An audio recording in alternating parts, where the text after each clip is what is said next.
बहुत बहुत धन्यवाद मंत्री रमेश चावला जी का। अब जिसके इंतजार में हम सभी तरह से इंतजार में थे, हम आग्रह करना चाहेंगे ऐसे शख्सियत क्यों हो गई है फिर पर्वत सी पिघलनी चाहिए, इस हिमालय से कोई गंगा निकलनी चाहिए। सिर्फ हंगामा खड़ा करना बुलडोजर बाबा का मकसद नहीं, इनकी कोशिश है कि भारत की तकदीर बदलनी चाहिए। जय श्री राम। भारत माता की, भारत माता की, भारत माता की। वंदे वंदे वंदे। सियावर रामचंद्र भगवान की, मां जानकी की, माता जानकी की।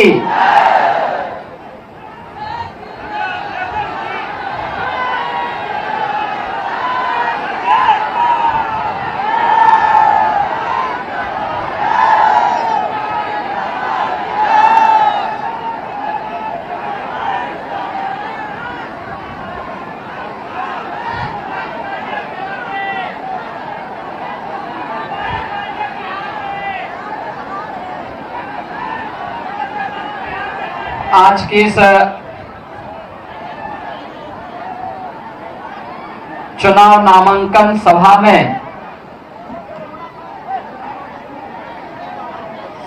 में उपस्थित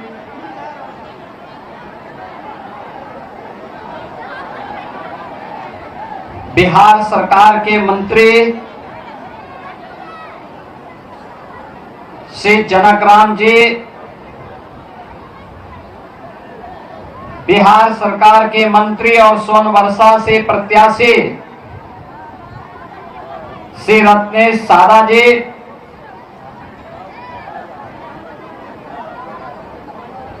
सहरसा के लोकप्रिय प्रत्याशी डॉक्टर आलोक रंजन जी, महसी के लोकप्रिय प्रत्याशी श्री गुंजेश्वर शाह जी, सिमरी बख्तियारपुर से एनडीए के प्रत्याशी श्री संजय सिंह जी,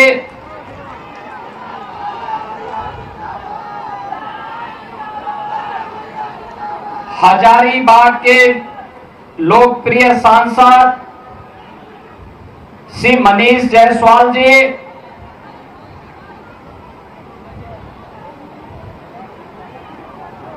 उत्तर प्रदेश सरकार के पूर्व मंत्री और प्रयागराज से विधायक श्री सिद्धार्थनाथ सिंह जी, माननीय सांसद श्री प्रदीप वर्मा जी, सहरसा की महापौर श्रीमती बेन प्रिया जी, जिलाध्यक्ष बीजेपी श्री साजन शर्मा जी, जदयू के जिलाध्यक्ष श्री चंद्रदेव मुखिया जी,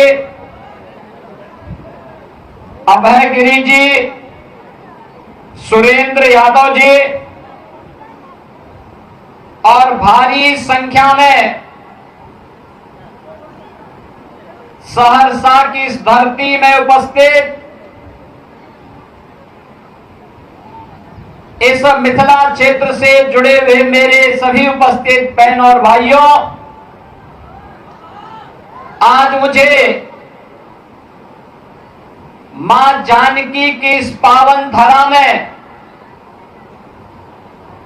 आप सबसे चुनावी सभा के बहाने ही नामांकन सभा में आने का अवसर प्राप्त हुआ है। इस अवसर पर मां जानकी की इस पवित्र धरा को भगवान बुद्ध की ज्ञान भूमि, भगवान महावीर की पावन जन्मभूमि, विद्यापति की जन्मभूमि और चंद्रगुप्त मौर्य की इस पावन भूमि बिहार की पावन धरा को, जिसने डॉक्टर राजेंद्र प्रसाद जी को, जयप्रकाश नारायण जी को, कर्पूरी ठाकुर जैसी विभूतियों को जन्म दिया हो। कोटि कोटि नमन करते हुए मैं आप सबका हृदय से अभिनंदन करता हूं, स्वागत करता हूं। बहनों और भाइयों, उत्तर प्रदेश और बिहार ये केवल राम और मां जानकी के मिलन की ही भूमि नहीं है, यह हम सब की एक साझी विरासत, साझी संस्कृति,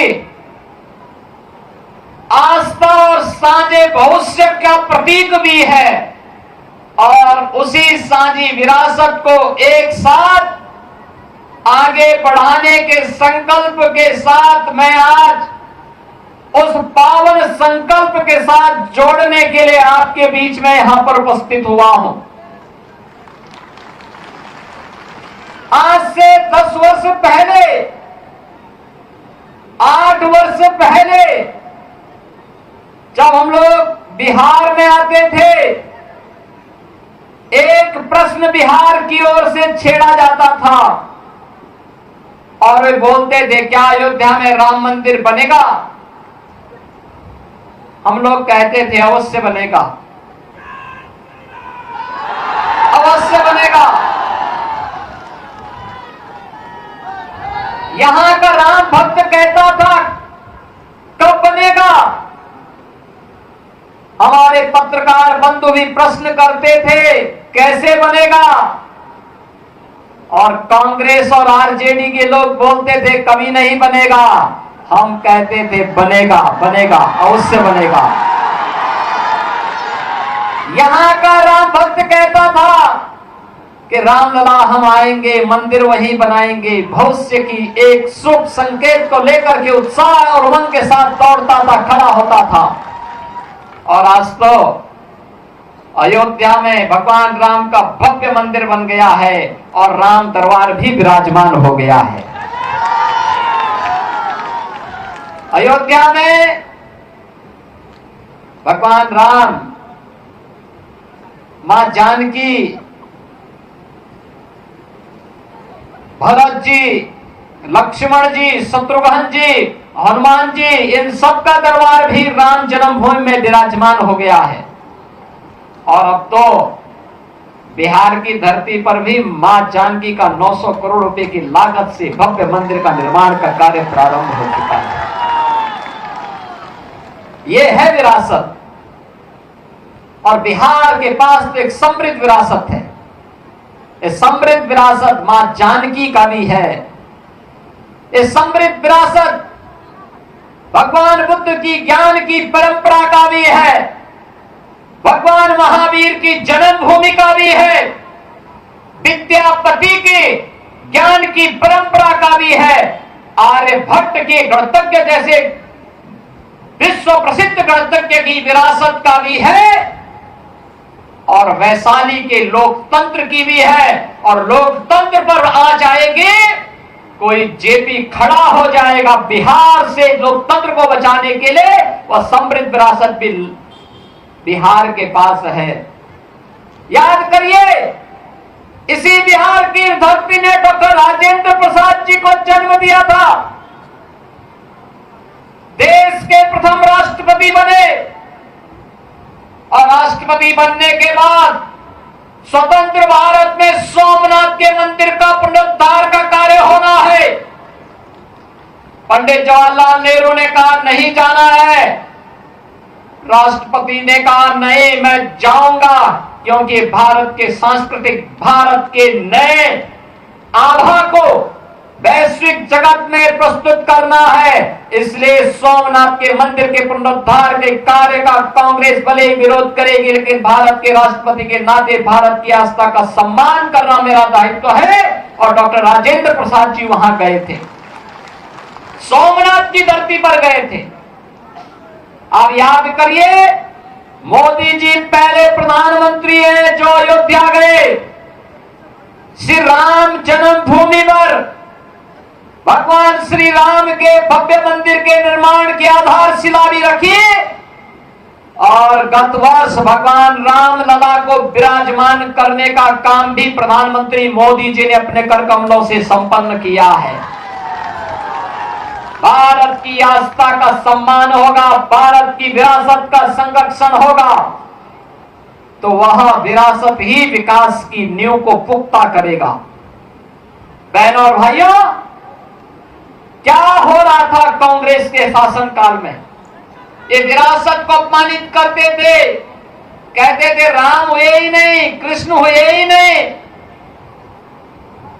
भारत की विरासत को कोसते थे, भारत को अपमानित करते थे, भारत और भारतीयों को गाली देते थे, घुसपैठियों को घुसपैठ करा करके अराजकता पैदा करवाते थे। और आरजेडी को तो कहना ही क्या, इन्होंने बिहार का विकास नहीं किया, अपने परिवार का विकास किया। इन्होंने परिवार का विकास किया। मोदी जी कहते हैं कि 140 करोड़ का भारत मेरा परिवार है, और लालू जी कहते हैं कि राबड़ी देवी का ही परिवार मेरा परिवार है। आरजेडी उससे बाहर नहीं सोच सकती। एनडीए पूरे भारत के लिए सोचता है, और डबल इंजन की सरकार बिहार के उस विकास को आगे बढ़ा रही है। नीतीश जी के नेतृत्व में पिछले 20 वर्षों में बिहार ने विकास की जिस नए प्रतिमान को आगे बढ़ाया है, ऊंचा किया है, आज गांव-गांव की कनेक्टिविटी को तेज किया है, उद्योग लगने प्रारंभ हुए हैं, इंजीनियरिंग कॉलेज बन रहे हैं, विश्वविद्यालय बन रहे हैं। आज बिहार के अंदर विकास एक नई आभा के साथ आगे बढ़ रहा है। बिहार के अंदर बाढ़ की समस्या का समाधान तेजी के साथ आगे बढ़ रहा है। आज जब बिहार में विरासत और विकास के इस अभियान को आगे बढ़ाने का कार्य एनडीए की डबल इंजन की सरकार आगे बढ़ा रही है, बिहार की पहचान आज मेट्रो के रूप में, रेलवे की बेहतरीन कनेक्टिविटी के रूप में, हाईवे के रूप में, एक्सप्रेसवे के रूप में, एयरपोर्ट के रूप में, वाटरवे के रूप में आज जब बिहार को पहचान मिल रही है, तो आपकी इस पहचान को फिर से धूमिल करने के लिए कांग्रेस और आरजेडी ने एक सगोपा छोड़ा है कि विकास नहीं, बुर्का चाहिए। उनको विकास नहीं चाहिए, उनको तो बुर्का चाहिए, जिससे फर्जी वोट डाल करके यहां के गरीबों और दलितों के हकों पर वे डकैती फिर से डाल सके। बहनों और भाइयों, ये बिहार के चुनाव में ये विकास की बात नहीं कर रहे हैं। इनको विकास नहीं चाहिए, इनको बुर्का चाहिए। फर्जी वोट डलवाएंगे लेकिन चेहरा नहीं दिखवाएंगे। तीर्थ यात्रा में विदेश जाएंगे, एयरपोर्ट पर चेहरा दिखाएंगे, अपना वहां पर पासपोर्ट दिखा करके अपनी फोटो भी दिखाएंगे, लेकिन बिहार में वोटिंग होगी तो कहेंगे कि नहीं, बुर्का को छेड़ो मत, चेहरा दिखाओ मत, फर्जी वोट डलवाने दो, जिससे बिहार के गरीबों के हकों पर फिर से डकैती डाली जा सके। कांग्रेस और आरजेडी आज ये साजिश कर रही है, लेकिन इनकी साजिश सफल नहीं होने पाएगी। अब इनकी साजिश को सफल नहीं होने देना है, और इसीलिए हम आपके पास आए हैं कहने के लिए, बिहार के सामने कांग्रेस और आरजेडी ने पहचान का संकट खड़ा किया था। याद करिए, इन लोगों ने हर जिले में एक एक बड़ा माफिया पाल डाला था। वो लूटता था, विकास के पैसे को हजम कर जाता था, गरीब के लिए आने वाला पैसा स्वयं खा जाता था। गांव में कोई भी कार्य नहीं हो पाता था। 4 महीने बाढ़ से बिहार त्रस्त रहता था। न हाईवे, न रेलवे, न मेट्रो, न कोई नई विश्वविद्यालय, न कोई इंजीनियरिंग कॉलेज, न कोई चिकित्सालय, कोई सुविधा नहीं मिल पाती थी। और विरासत को तो अपमानित करते ही थे। पर्व और त्योहार आता था, पहले से ही लोगों में अपशकुन नजर आने लगता था कि पता नहीं कहां दंगा हो जाए, कहां गुंडागिर्दी करके किस पर कहर पड़ जाए। बहनों और भाइयों, ये डबल इंजन की सरकार आने के बाद दंगे बंद हुए, गुंडागिर्दी बंद हुई, अराजकता बंद हुई, विकास तेजी के साथ आगे बढ़ा है। आज मेट्रो के रूप में विकास की योजनाओं का लाभ भी बिहार को मिल रहा है। तेजी के साथ गरीब कल्याणकारी योजनाओं का लाभ बिना भेदभाव के हर गरीब को, हर गांव को, हर किसान को, हर नौजवान को उपलब्ध करवाया जा रहा है। आज आप देख रहे होंगे हर गरीब के पास मकान बन गया। 4 करोड़ गरीबों को देश के अंदर मकान बन गए। सर्वाधिक दिनों तक कांग्रेस ने शासन किया, लेकिन वह मकान गरीब का नहीं बना पाई। हर गरीब के घर में शौचालय बन गया, हर गरीब को उज्ज्वला योजना का फ्री कनेक्शन मिल गया, हर गरीब को 5 लाख रुपए की स्वास्थ्य बीमा का, आयुष्मान भारत की सुविधा का लाभ मिल गया। और हर गरीब के लिए फ्री में राशन की सुविधा का लाभ भी मोदी जी ने सब पूरे देश के अंदर 80 करोड़ भारतीयों को उपलब्ध करवा दिया। पहले ये कहां जाता था? पहले सभी पैसा यही कांग्रेस, आरजेडी और उनके जितने भी पार्टनर्स थे, उन सब में ये बढ़ जाता था, गरीब के पास नहीं आ पाता था, गरीब ताकता रह जाता था। और ये लोग यहां का पैसा दुनिया के बैंकों में जमा करके आने वाली कई पीढ़ियों के लिए खजाना वहां भर देते थे। लेकिन अब मोदी जी ने कहा कि भ्रष्टाचार नहीं चलेगा, माफिया राज नहीं चलेगा, और जो भी भ्रष्टाचार फैलाएगा, गरीब के हक पर डकैती डालेगा, उसकी जगह जेल में होगी, जेल में। और बहनों और भाइयों, अगर उसका उदाहरण देखना है तो उत्तर प्रदेश में हमने किया है।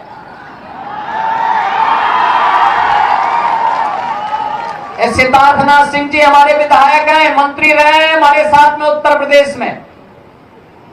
इन्हीं की विधानसभा में एक माफिया था, दुर्दांत माफिया था। उसके बंगले को हमने खाली करवाया और फिर बुलडोजर चलवाया। फिर उस वहां पर गरीबों के लिए आवास बनाए, हाई राइज बिल्डिंग बनवाई और गरीबों को फ्री में एक आवास उपलब्ध करवा दिया। ऐसे लखनऊ में भी होने जा रहा है। हर जनपद में वहां माफिया के द्वारा कब्जा की गई भूमि पर, और अगर किसी ने 10 एकड़ जमीन कब्जा की है और उसके पास अगर कुछ पुश्तैनी भूमि थी तो सबको मिलाकर के ब्याज सहित वापस लिया गया, और वापस लेकर के फिर गरीबों को आवंटित करके गरीबों के मकान बनाए जा रहे हैं। बहनों और भाइयों, माफिया के खिलाफ, गुंडागिर्दी के खिलाफ, देशद्रोही तत्वों के खिलाफ, अराजकता फैलाने वाले तत्वों के खिलाफ अगर कोई लड़ पाएगा तो डबल इंजन की एनडीए सरकार ही लड़ पाएगी, एनडीए का कार्यकर्ता ही लड़ पाएगा। और वही कार्य आज एनडीए की सरकार बिहार के विकास के साथ कर रही है। हर क्षेत्र में विकास के नए प्रतिमान बिहार के अंदर बन रहे हैं। अब बिहार के सामने पहचान का संकट नहीं है। जो पहचान का संकट आरजेडी कांग्रेस ने बिहार के नौजवानों के सामने पैदा की थी। बिहार का नौजवान 2005 के पहले अपनी पहचान को छुपाता था, अपनी पहचान को छुपाता था। किसान आत्महत्या करने के लिए मजबूर होता था, पलायन होता था, सड़कें नहीं थी। आरजेडी के समय में तो कहा जाता था कि सड़क बनाओगे तो फिर कच्ची शराब कैसे बना पाओगे, यही तो बोलते थे आरजेडी के लोग। बहनों और भाइयों, आपकी पहचान को ये लोग कैसे धूमिल करते थे। जिस बिहार ने कभी देश को नेतृत्व दिया हो, जिस बिहार पर देश को गौरव की अनुभूति होती हो, जिस बिहार में पाटलिपुत्र भारत की राजधानी के रूप में पूरे देश को स्वर्ण युग में ले जाने का काम जिस बिहार ने किया हो, वह बिहार कांग्रेस और आरजेडी के समय अपनी पहचान के लिए मोहताज हो गया था। और फिर एनडीए की सरकार जब आई, बिहार को आज उसकी पहचान मिली है। और आज इसीलिए हम लोग आए हैं आपसे कहने के लिए, बीजेपी और एनडीए डबल इंजन की यह सरकार बिहार को विकास के पथ पर डबल स्पीड से ले जाने के लिए प्रतिबद्ध है। और विकास की इस प्रक्रिया में आप सबको जोड़ने के लिए आज मुझे सहरसा की इस पावन धरा पर आने का सौभाग्य प्राप्त हुआ है। आप सबसे मैं इस बारे में कहना चाहूंगा कि कोई भी बिहार को उस पुराने लालटेन युग में नहीं लेके जाएगा। अब तो एलईडी की दुधिया लाइट में नीतीश जी बिहार को लेकर के आगे बढ़ चुके हैं और बिहार के विकास को कोई बाधित नहीं कर सकता। और बिहार के इस विकास को आगे बढ़ाने के लिए ही आज आप सबका आह्वान करने के लिए मैं आपके बीच आया हूं।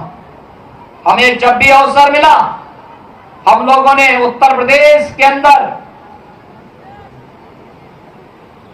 इन महापुरुषों से प्रेरणा प्राप्त करते हुए कुछ न कुछ नया करने का काम किया है। बहनों और भाइयों, सर्वे जयप्रकाश जी की पावन जन्मभूमि उत्तर प्रदेश और बिहार के जंक्शन में बलिया जनपद से सटे हुए है। सितादेरा में हम लोगों ने उनकी पावन जन्मभूमि पर उनका भव्य स्मारक बनाने का काम हम लोगों ने वहां पर किया है।